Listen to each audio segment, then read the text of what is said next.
Here's a t500e floor scrubber.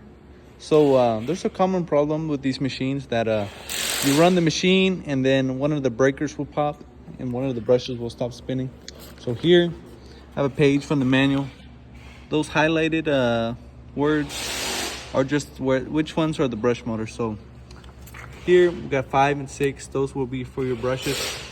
They are 25 amp fuses, circuit breakers. So first thing you want to check on your deck down there.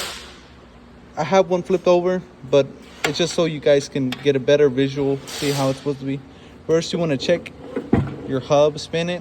If it doesn't sound noisy, if it's smooth, and if there's any like fishing line or any obstruction, stopping it from letting it spin. And then same thing on the brush. You want to check your brush, see if there's nothing weird with it, if it seems normal. And then we want to check the amperage on the brush motors. So here I got my voltmeter. I already got one down there, but basically you're gonna put it in amps, A, and then you're gonna click this mode button. Every voltmeter is different, but you want to have that line and the 3 dots for DC amps. And then you're gonna clamp it on the red or black wire on the motors. So I have mine already on there. Just gonna turn on the light. I'm gonna have an operator run the machine. Go ahead. So it's running at 12 amps and low speed, right? So in low pressure, we have 12 amps. So we want to go ahead and put in high. Have the operator go again.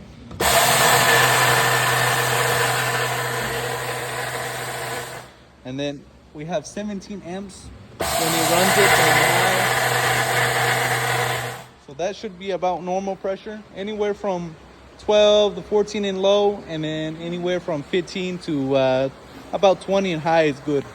So here we have the second step. So if the first step didn't work after checking the amperage, if it's excessive amperage, so this is the second step. First, you want to make sure your machine is in up position, the deck. So make sure that green button is not on, and make sure after that, turn it off. So basically what we'll be doing, this is your actuator. So it already has a throw from the factory, but basically if your machinist looks like this, then you want to go ahead, you're going to have to take off this cotter pin, this safety pin, cotter pin, and then you want to put it all the way in as close as you can to the top. So right there, I reach the top, and now I'm just going to go about 1 to 2, 3 spins from the top. See how close I am? Now we're going to do that down here. So if you're by yourself, you want to go ahead, put a jack under, and then raise it up, raise the deck until the machine starts lifting.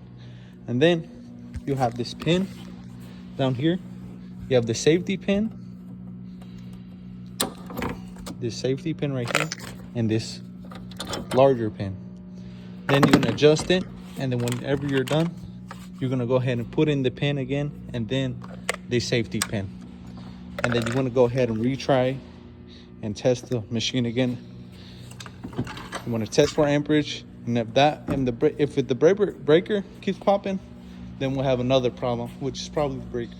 So this is step 3. If step 1 and 2 did not work, you're gonna have to check the breakers real quick. We're gonna go over why breakers pop. There's either too much resistance or heat, there's bad wirings and connections, or the breaker is faulty or outdated.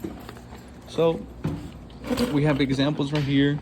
You want to make sure the breakers don't look outdated or old or burnt up, and the connections terminals look clean. So here we have an example. I have one open. It's just a thin metal and a spring. So when that gets heat up, it's gonna pop. So to open that up, this cover, you have your breakers here. You're gonna have to take out these 3 screws on the top. There's another one right here. These are all 10 millimeters. You might need an extension. There's another bolt down there. And then when you get that off, that will come off. And then you'll have your breakers right here. So you just want to make sure those connections look good. They're not all corroded or burnt up. And if they are, you want to go ahead and replace them with some spades. And then if you need to change your breaker, you can go ahead and replace it. But after that's done, you want to go ahead and retest your machine, retest the amperage, and that should solve your problem. Just to go over those 3 steps, first you want to check your brush or your hub and see if there's any obstruction. And then you want to check with the voltmeter for amps, DC amps on the motor. And then after that, if that doesn't work, then you want to go ahead and adjust the actuator, adjust the throw. You just want to spin that rod a little couple turns all the way to the top and then spin it back down. And then if that doesn't work, you want to go ahead and open this and check the breakers, check the connections, make sure the machine is off, and then that should get you going.